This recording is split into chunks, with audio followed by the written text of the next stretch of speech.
Brought to you by 5paisa.com. Investing made easy and rewarding. Download the app now.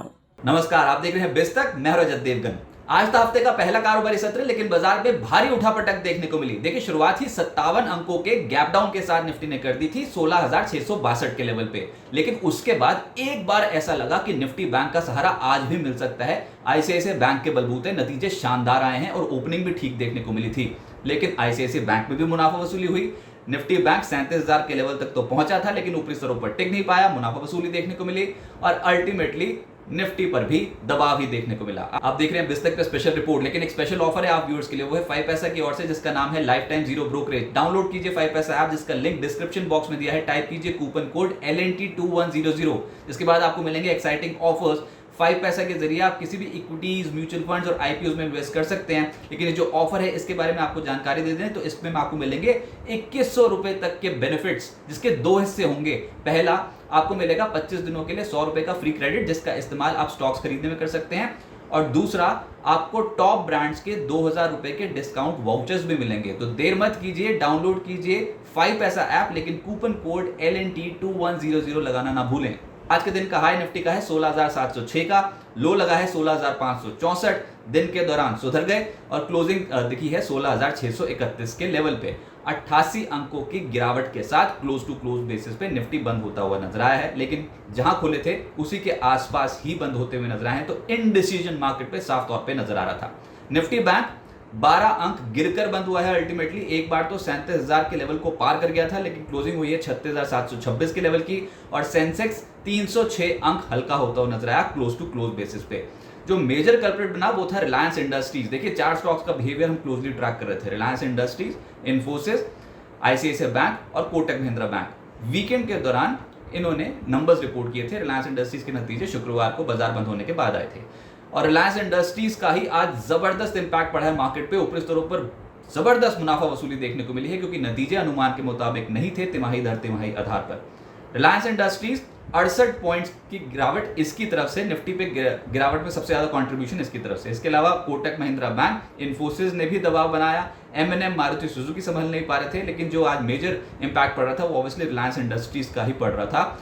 और ICICI bank भी जिन levels पे खुला था उसी के आसपास बंद हुआ है। कोई बहुत बड़ी चाल हमने आईसीआईसीआई बैंक पे आज के सत्र में भी नहीं देखी है। एडवांस डिक्लाइंस निफ्टी के मात्र 18 शेयर्स हरे निशान में बंद हुए हैं। 31 शेयर्स पे आज के सत्र में दबाव रहा है, लाल निशान में बंद हुए हैं। और निफ्टी गेनर्स में आज आप पाओगे मेटल्स को।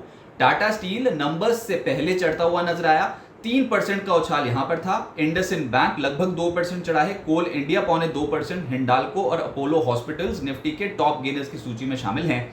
निफ्टी लूजर्स में आज M&M 4% टूट गया। हाई लेवल पे प्रॉफिट बुकिंग साफ तौर पे विजिबल थी। रिलायंस इंडस्ट्रीज तो खैर आज मार्केट पे इंपैक्ट डाल ही रहा था, 3.5% का डेंट इस पे। और साथ साथ Maruti Suzuki, Eicher Motors, auto pack आज जबरदस्त प्रॉफिट बुकिंग झेल रहा था। 2.25% से 2.5% ये स्टॉक्स हल्के हो गए। ONGC भी 2% फिसलता हुआ नजर आया। सेक्टर स्पेसिफिक ऑब्वियसली ऑटोज सबसे ज्यादा गिरने वाला सेक्टर है आज के सत्र में, जिसमें M&M 4% टूटा है। मारुति सुजुकी अर्टिगा के दाम बढ़ाए हैं 6,000 रुपए, लेकिन उसके बावजूद आज हाई लेवल पे प्रॉफिट बुकिंग हुई है, 2.5% ये टूट गया। आयशर मोटर्स, टीवीएस मोटर दोनों ही स्टॉक्स पे दबाव बना है। बॉश, हीरो मोटोकॉर्प और टाटा मोटर्स जैसे स्टॉक्स हल्के होते हुए नजर आए। ऑयल एंड गैस स्पेस में रिलायंस इंडस्ट्रीज तो टूटा ही, साथ साथ GSPL लगभग 0.5% टूटा है। ऑयल इंडिया 4.5% टूटा है। IGL, ONGC, HPCL, MGL ये स्टॉक्स आज हल्के होते हुए नजर आए।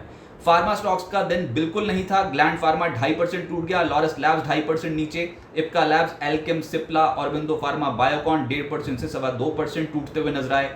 जो स्टॉक्स चले उसमें थे मेटल्स, सरप्राइज था। टाटा स्टील नतीजों से पहले 3% की छलांग लगा गया। इसके अलावा JSPL 0.3% चढ़ा है। APL, अपोलो, हिंडाल्को, NMDC और JSL जैसे स्टॉक 1.25% से 2% चढ़ते हुए नजर आए। IT में टेक महिंद्रा नहीं चला, लेकिन उसके बाद आप देखिए बहुत सारे ऐसे स्टॉक्स देखेंगे जहां पर लोअर लेवल से अच्छी खरीदारी हुई है, जिसमें एम्फोसिस 2% चढ़ा है। कोफोर्ज 1.5% ऊपर। HCL टेक, विप्रो यहां पर आज तेजी बनती हुई नजर आई, लेकिन इन्फोसिस डिसअपॉइंट कर गया। डॉलर आई गाइडेंस बढ़ाने के बावजूद स्टॉक आज हाई लेवल पे स्लिप होता हुआ नजर आया। F&O गेनर्स में आज केमिकल स्टॉक का दिन है। नवीन फ्लोरो, क्या जोरदार तेजी आज के बाजार में, 11% का उछाल था। इसके अलावा SRF, एक और केमिकल कंपनी जिसके नतीजे बहुत शानदार थे, उसके बाद से हम देख रहे हैं कि सभी केमिकल स्टॉक्स में एकदम से एक्यूमुलेशन शुरू हो गई है। SRF 4% चढ़ा है। गेल बोनस इश्यू पर बोर्ड बैठक है 27 जुलाई को, उसके चलते आज 4% की छलांग लगा गया। बालकृष्ण इंडस्ट्रीज और डेल्टा कॉर्प जैसे शेयर्स में आज हरियाली देखने को मिली। एफएनओ लूजर्स में जीएसपीएल 4.5% हल्का हुआ है, बंधन बैंक 4% टूटा है, एमएनएम, आईडीएफसी और रिलायंस इंडस्ट्रीज ये एफएनओ लूजर्स की टॉप सूची में शामिल हैं। मिड कैप गेनर्स, बाजार में कैचअप प्ले हो रहा है मिड कैप स्टॉक्स में, और आज जो नंबर आया उसमें था एलिकॉन लगभग 14.5% चढ़ा, उषा मार्टिन 11.5% चढ़ा, अपार इंडस्ट्रीज, इंडिया ग्लाइकोल्स और नियोजन जैसे स्टॉक्स हैं, यहां पर एक्यूमुलेशन स्टॉक था। इंडिया ग्लाइकोल्स, नियोजन, ये सब केमिकल कंपनियां हैं, केमिकल कंपनियों का बोलबाला था मार्केट्स में। टीसीआई एक्सप्रेस 5% चढ़ा है, ईकेसी 5%, रूपा, रोलेक्स, रिंग्स, गोकुलदास एक्सपोर्ट्स जैसी जो कंपनियां हैं इनके स्टॉक 4.5% से 5% चढ़ते हुए नजर आए। आज का जो सबसे बड़ा एक्सीडेंट था स्टॉक एक्सचेंजेस पे वो था जोमैटो, 11% का डेंट पड़ गया स्टॉक प्राइस पे। अब तक के निचले स्तर पे जोमैटो का शेयर पहुंचता हुआ नजर आया। और आज खबर ये थी कि एंकर इन्वेस्टर्स का लॉक इन पीरियड जो है वो खत्म हुआ है। 1 साल की लॉक इन अवधि थी। 23 जुलाई 2021 को ये कंपनी लिस्ट हुई थी स्टॉक एक्सचेंजेस पे और 23 जुलाई 2022 को ये लॉक इन अवधि एंकर्स के लिए खत्म हुई। आज बड़े सौदे हो गए इस शेयर पर। आज 613 करोड़ शेयर्स ने हाथ बदल लिए, 78% इक्विटी बैठती है और जो भयंकर बिकवाली आज के सत्र में हुई है निवेशकों को भारी घाटा उठाना पड़ा है। और वैसे भी अब तक के उच्चतम स्तर से यानी कि 169 का लेवल जोमैटो ने जो छुआ था वहां से लेकर अब तक जो आज निचला स्तर छुआ है 46, लगभग 96,000 करोड़ की मार्केट कैप साफ हो चुकी है। तो दबाव तो है और संभल नहीं पा रहा है जोमैटो का शेयर। बाजार बंद होने के बाद एक्सिस बैंक के नतीजे आए हैं। नतीजे हैं दमदार। पहले नतीजे देखिए आप। मुनाफे के फिगर 2160 करोड़ से बढ़कर 4125 करोड़ के पार पहुंचती हुई नजर आई। 91% की ग्रोथ है और यह हमारे अनुमान से बेहतर है, तो क्योंकि हम लगभग 3600 करोड़ की फिगर एक्सपेक्ट कर रहे थे, कंपनी ने 4125 करोड़ की फिगर डिलीवर कर दी, तो मुनाफा हमारे अनुमान से बेहतर है। बैंक की जो नेट इंटरेस्ट इनकम है वो भी हमारे अनुमान से बेहतर आई है। 7760 करोड़ से बढ़कर फिगर पहुंची है 9384 करोड़। 21% की ग्रोथ सालाना आधार पर हम एक्सपेक्ट कर रहे थे, 9150 करोड़ के आसपास की figure. Gross NPA, net NPA दोनों में ही गिरावट देखने को मिली है। ग्रॉस एनपीए 2.82% से घटकर 2.76% पहुंची है तिमाही दर तिमाही आधार पर, और नेट एनपीए 0.73% से घटकर 0.64% पहुंचे हैं तिमाही दर तिमाही आधार पर, यानी कि एसेट क्वालिटी भी इंप्रूव हुई है। इसका एक और प्रमाण यह है कि प्रोविजनिंग जो है वो 988 करोड़ से घटकर 359 करोड़ क्वार्टर बेसिस पे पहुंची है। एनआईएम्स 3.6% रहे हैं, जो आप वाई बेसिस पे देखोगे तो 14 बिप्स का इजाफा है, और अगर क्वार्टर बेसिस पे देखोगे तो 11 बीपीएस का इजाफा है। तो नेट इंटरेस्ट मार्जिन भी बहुत बेहतर। तो हर फ्रंट पे नतीजे अच्छे दिखाई दे रहे हैं। लोन ग्रोथ भी बैंक ने बोला है कि सालाना आधार पर लगभग 14% बढ़ी है। तो समराइज करें अगर नतीजों को, तो मुनाफा हमारे अनुमान से बेहतर है, नेट इंटरेस्ट इनकम हमारे अनुमान से बेहतर है, और एसेट क्वालिटी भी बैंक की बेहतर है। तो एक और बैंक जिसने दमदार नतीजे पेश किए हैं। अब आगे क्या होगा? देखिए, बाजार दायरे में रहेगा। ये तो आज बिल्कुल ही स्पष्ट हो गया कि बाजार पे हाई लेवल पे आएगी प्रॉफिट बुकिंग और लोअर लेवल पे फिर से खरीदारी के सौदे बनते हुए नजर आएंगे। तो दो तरफा चाल जो है वो बाजार दिखा सकता है अगले कुछ दिनों तक। और ये हफ्ता वैसे भी बहुत इंपॉर्टेंट है। एक तो जुलाई सीरीज की, वायदा सीरीज की एक्सपायरी है इस हफ्ते, और सबसे बड़ा इवेंट तो 26 और 27 जुलाई को है यूएस में एफओएमसी की बैठक होनी है। उसमें एक बड़ा फैसला होना है और एक्सपेक्टेशन यही है कि इस बार भी यूएस में जो ब्याज दरें हैं वो 0.75% यानी कि 75 बेसिस पॉइंट्स बढ़ सकती हैं।